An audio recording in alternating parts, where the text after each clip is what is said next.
এটা বাগেরহাটের যাত্রাপুর ইউনিয়নের ভিতরে পড়ছে, রহিমাবাদ এলাকা। অনেক সুন্দর লাগলো পরিবেশটা। দেখা যাচ্ছে এই যে ভাই এদের বাড়িতে থেকে এলাকায় থেকেই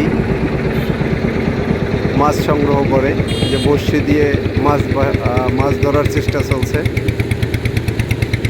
এই যে ভাই হচ্ছে বেশ কয়টা বড়শি ফেলেছে, আমি দেখাচ্ছি আপনাদের একটু কাছাকাছি নিয়ে। এই যে বড়শিগুলো দেখা যাচ্ছে, এই যে বড়শি ফেলেছে। আবার যেটা মাছে খেয়ে ফেলছে উনি ঠিকই বুঝতে পারে কোনটা মাছে খেয়ে ফেলছে, আবার নতুন করে খাবার লাগিয়ে নদীতে ফেলে দেয়। শোনার চেষ্টা করব মাছ আসলে কীরকম পাওয়া যায়। ভাই মাছ পাওয়া যায়? কি মাছে খায় এগুলা, এই বড়শিগুলা? হ্যাঁ, গলদা, বিশেষ করে গলদাই বেশি। সাদা মাছে বাজে না? দুই একটা কাইন মাছ বাজে। তাই গলদা কীরকম? এত পানির নিচে গলদা মাছ থাকে? অনেক পানি না এখানে? তা আপনি বুঝেন কি করে যে মাছে ধরছে? টান দেই? ও, তখনই বোঝা যায়। আচ্ছা, পাইছেন এখন পর্যন্ত একটাও? তিনটে পাইছেন, একটা দেখান যায়।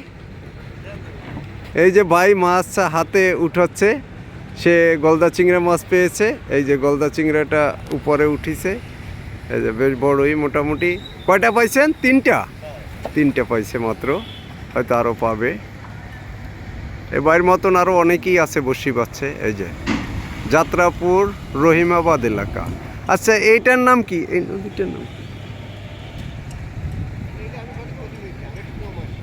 ও, এটা হচ্ছে আমাদের ওই সাইডে যেটা আছে দরাটানা। আমাদের ওদিকে তো দরাটানা। বাগেরহাট মেইন শহরে মুনিগঞ্জ, এই মানে দরাটানা ব্রিজ, ওইদিকে দরাটানাই বলে সবাই।